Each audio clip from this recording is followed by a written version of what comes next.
नमस्ते। आज हामी कथित जेनजी पुस्ता अर्थात् पश्चिमा मूल्य मान्यता अंगीकार गरेको कथित युवा पुस्ता देशको निम्ति कसरी घातक बन्दैछ भन्ने विषयमा केही चर्चा गर्दैछौँ।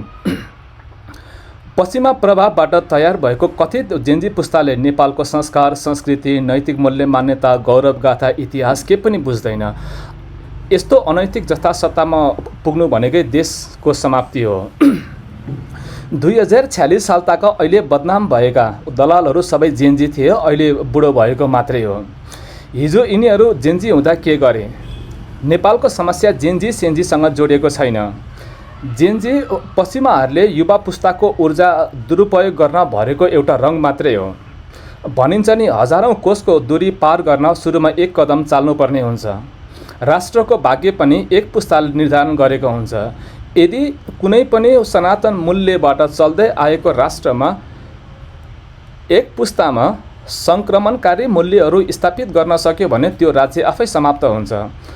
जब समाजको सामाजिक परिवेश र शिक्षा प्रणालीबाट स्थापित गरिएको यान्त्रिक मानसिकता बीचमा भेद पैदा हुन्छ, तब समाज अन्तहीन द्वन्द्वको दलदलमा फस्छ। आधुनिकीकरण भनेको आफ्नो सामाजिक आधारहरूको स्तर उन्नति गर्ने हो। त्यो कसैको मूल्य मान्यता आधुनिक मानेर त्यसको नकल गर्ने होइन। जब मान्छेले अरूको नकल गर्न थाल्छ तब उसको आफ्नो आधार कमजोर बन्दै जान्छ। थोरै इतिहास पनि हेरौँ। सन् 1913 मा तिब्बत आधुनिकीकरण गर्ने भनेर 13औं दलाई लामा र तत्कालीन इस्ट इन्डिया कम्पनी बीच सिमलामा एउटा सन्धि भएको थियो र त्यो सन्धिमा तिब्बतको सबै विद्यालयमा अङ्ग्रेजी भाषाबाट अध्यापन गराउनु पर्ने शर्त राखिएको थियो। यसको अर्थ के हो त? तिब्बतीहरूले आफ्नो भाषा त्यागेर उनको भाषा बोल्न थालेपछि तिब्बत आधुनिक बन्छ भन्ने हो। जब अङ्ग्रेजी भाषाबाट तिब्बतको मूल्य मान्यता विकृत बन्दै गयो, उनीहरूले सुरुमै बुझेर सारा अङ्ग्रेजी माध्यमको विश्वविद्यालयहरू बन्द गर्न थाले। मान्छे आचरणबाट आधुनिक हुने हो, आवरणबाट होइन। 2046 सालपछि अङ्ग्रेजी बोल्नु नै सभ्य हुनु हो भन्ने पागलपन हाम्रो समाजमा पनि स्थापित भएको छ। जब सभ्यताको नैतिक मूल्य मान्यताले स्थापित गरेको आचरण एउटा हुन्छ र बाह्य प्रभावले लादेको यान्त्रिक आवरण अर्को हुन्छ, तब समाजमा द्वन्द्व पैदा हुन्छ। पश्चिमा विकृत मूल्य मान्यता अंगीकार गर्नु नै आधुनिकीकरण हो भन्ने भ्रम नै संसारको सबै सङ्कटको जड कारण बनेको छ। जस्तै हामीले नेपाली समाजमा देख्छौँ नि, बच्चाहरूले विद्यालयमा एउटा कुरा पढेर आएको हुन्छ, घरमा बाउबाजेले अर्को कुरा बुझेको हुन्छ। बच्चामा मेरो बाउबाजेले त के पनि बुझेको छैन भन्ने भ्रम हुन्छ र त्यही भ्रमले गर्दा पारिवारिक र सामाजिक द्वन्द्व पैदा हुन्छ। बाउबाजेले के पनि बुझेको छैन, मैले सबै कुरा बुझेको छु। अब यस्तो सोचले कस्तो प्रभाव पर्न सक्छ त? अब यस्तो सोचले बच्चामा अहङ्कार पैदा हुन्छ, जुन अहङ्कारले पदानुक्रम भङ्ग हुन्छ। र बाउबाजेले के पनि बुझेको छैन, उसले सबै कुरा बुझेको छ भने उसले बाउबाजेले भनेको पनि टेर्दैन र बाउबाजेलाई हेप्न थाल्छ। संरचना र सङ्गठन, चाहे त्यो पारिवारिक होस् वा सामाजिक होस् वा राजनीतिक होस्, सबै निश्चित पदानुक्रममा चलेको हुन्छ। जब पदानुक्रम भङ्ग हुन्छ तब अराजकता पैदा हुन्छ र पश्चिमा कथित मूल्य मान्यताले समाजमा द्वन्द्व र विवाद मात्रै प्रवर्धन गरेको छ। र भाषाको शाब्दिक अनर्थले समाज कसरी बिगार्न सक्छ त? त्यो कुनै निश्चित नियम र नीतिबाट राज्यमा निगरानी गर्ने शासन पद्धति निरङ्कुश मानिन्छ र पश्चिमाले निरङ्कुश भनेको दमन गर्नु हो भन्ने अर्थ लगाए र उनले लोकतान्त्रिक भनेर स्थापित गरेका यहाँका दलालहरू पनि नीति नियमबाट नियन्त्रण गर्छन् र उनकै देशमा पनि नीति नियमबाट नियन्त्रण गर्ने काम हुन्छ भनेपछि उनी प्रजातान्त्रिक र अरू निरङ्कुश कसरी भए? र पश्चिमाहरू यसरी शब्दहरू गलत ढङ्गबाट व्याख्या गरेर अरूको देशमा अराजकता पैदा गर्छन्। मैले भन्न खोजेको, जबसम्म हामीले शब्दको भावार्थ, चरितार्थ र निहित गुणहरू बोध गरेर बोधार्थमा बुझ्दैनौँ, तबसम्म हामी शिकार भइ नै रहन्छौँ। हामीले एकपटक हाम्रो मानसिक अवस्था हेरौँ र मान्छेमा दुईवटा मानसिक अवस्था हुन्छ र पहिलो अवचेतनशील मस्तिष्क, जसमा स्थापित सामाजिक मूल्य मान्यताहरू हुन्छ जो भोगेर वा गरेर मात्रै प्राप्त हुन्छ। अर्को चेतनशील मस्तिष्क हुन्छ जो अध्ययन गरेर वा अरू कसैको प्रवचन सुनेर प्राप्त हुने ज्ञानबाट चल्छ। जस्तै मान्छेले जस्तोसुकै बेहोस हुने गरी जाँड खाएर आफ्नो कोठामा पसे पनि उसले आफ्नो कोठाको बत्ती बाल्न सक्छ र बत्ती बाल्ने संयन्त्र यहाँ छ भन्ने कुरा उसको अवचेतन मस्तिष्कमा स्थापित छ। जब स्थापित मूल्य र यान्त्रिक रूपमा लादेको मूल्यमा भिन्नता पैदा हुन्छ तब मान्छेले आफ्नो ऊर्जा नियन्त्रण गर्न सक्दैन र ऊर्जा नियन्त्रण गर्न नसकेको अवस्था उत्तेजना मानिन्छ। जब नेपालमा 2028 सालमा नयाँ शिक्षाको नाममा विदेशी शिक्षा नीति कार्यान्वयनमा आयो तबदेखि नेपाल अनैतिक हुने प्रक्रिया सुरु भयो। 2028 सालको शिक्षा नीतिले तयार गरेको अनैतिक जत्था 2046 सालमा सडकमा उतारेर पञ्चायत हाल्न सफल भए। त्यसपछि प्रकाशको गतिमा नेपालमा अङ्ग्रेजी माध्यमको विद्यालयहरू सञ्चालन गरे। सामाजिक परिवेश पुरानै छ तर अङ्ग्रेजी माध्यमको विद्यालयले विद्यार्थीको मगजमा एउटा सपना भरिदियो र विदेशीले यान्त्रिक रूपमा भरिदिएको सपनाको उत्तेजना 2062-63 सालको कथित आन्दोलनमा उपयोग गरे। आजसम्म नेपालमा जति पनि आन्दोलन भयो सबै विदेशीले यान्त्रिक ऊर्जा भरिदिएर उत्तेजनामा काम गर्ने उच्छृङ्खल भिडको चेतनाबाट मात्रै भएको छ। नेपालीहरू सचेत भएर नेपालमा कुनै पनि आन्दोलन भएको छैन। सचेततापूर्वक आन्दोलन भएको भए नेपालको समस्या हल हुन्थ्यो।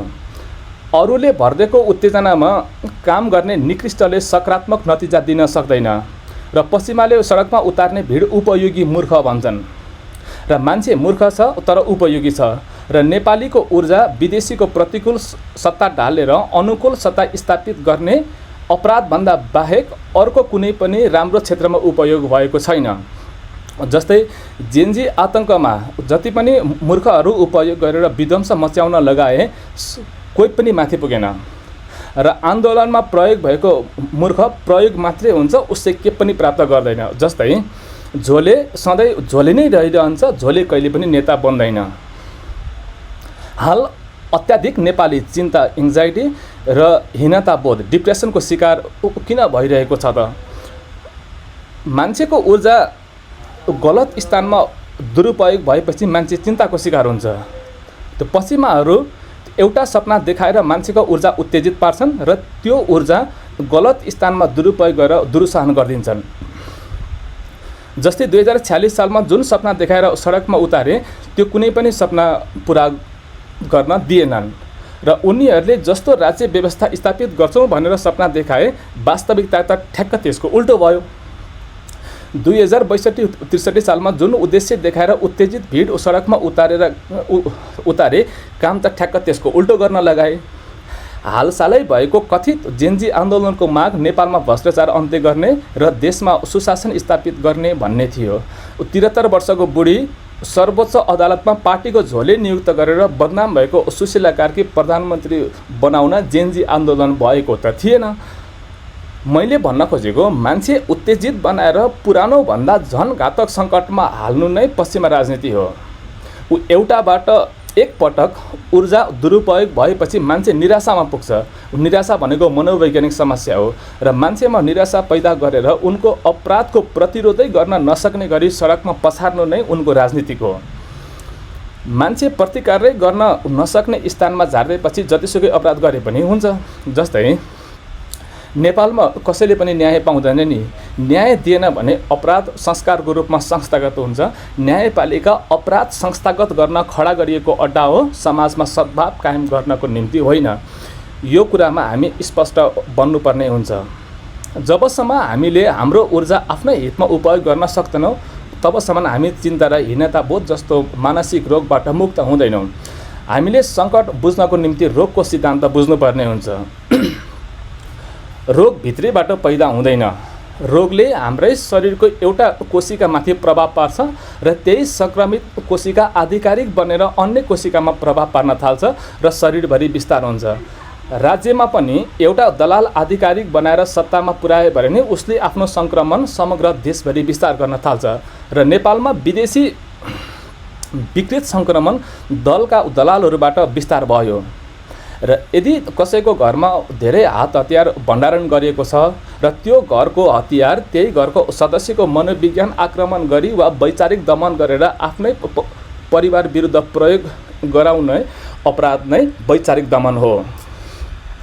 हालको युवा भविष्यको शासक हो। त्यसैले कुनै पनि देश ढाल्नको निम्ति युवा पङ्क्तिमा आफ्नो वैचारिक मूर्तिकरण गरिदिनुपर्ने हुन्छ। सुरुको शास्त्र नियन्त्रण गर्यो भने अन्तिममा प्रयोग हुने अस्त्र आफै नियन्त्रण गर्न सकिन्छ। जस्तै कुनै नारीको हात कुनै अनजान व्यक्तिले समात्यो भने त्यो बलात्कार मुद्दा लाग्न सक्छ, तर उसको प्रेमीले हात समात्यो भने उसले प्रेमको रूपमा व्याख्या गर्न थाल्छ। वैचारिक दमन भनेको यही हो। मान्छेको दिमाग नियन्त्रण गर्यो भने शरीर लास जस्तो बन्छ। नेपालीहरू विभिन्न बाहनामा आफ्नो देशमा लगेर वैचारिक मूर्तिकरण गरेका थिए र पुरानो विचार प्रतिस्थापन गरेर नयाँ विचार मूर्तिकरण गरेपछि मान्छे परिवर्तन हुन्छ र मान्छे नैतिक विचारबाट चल्ने नैतिक प्राणी हो। त्यसैले मान्छे परिवर्तन गर्न विचारबाट नैतिकतामा आक्रमण गर्नुपर्ने हुन्छ। वैचारिक र नैतिक रूपमा दमन गरेर आफ्नो राष्ट्र विरुद्ध प्रयोग गरी राष्ट्र समाप्त पार्ने मनोवैज्ञानिक युद्ध नै वैचारिक दमन मानिन्छ। शत्रु राष्ट्रको नागरिक प्रयोग गरेर शत्रु राष्ट्र परास्त गर्दा न आफू बदनाम हुनु पर्यो, न आफ्नो शक्ति खर्च भयो, न त आफ्नो स्रोत साधन नै खपत भयो। त्यसैले वैचारिक दमन युद्ध नगरी युद्ध जित्ने सर्वोत्तम कला मानिन्छ। शत्रु राष्ट्रको नागरिक भेडाकरण वा अनैतिकरण गरेर शत्रु राष्ट्रमा आफ्ना दलालहरू वैधानिकता र आधिकारिकता प्रदान गरेर परिचालन गर्नुपर्ने हुन्छ। आधिकारिकता बिना जनता आज्ञाकारी बनेर आदेशहरू अनुसरण गर्दैन। मान्छे जतिसुकै नास्तिक भए पनि शक्तिकै पूजा गर्ने प्राणी हो। त्यो कुनै पनि धर्म नमान्ने सोभियत सङ्घका नागरिक सोभियत साम्यवादी सरकारप्रति आस्था राख्थे र सरकारले जारी गरेको आदेशहरू देववाणी सम्झेर अङ्गीकार गर्थे।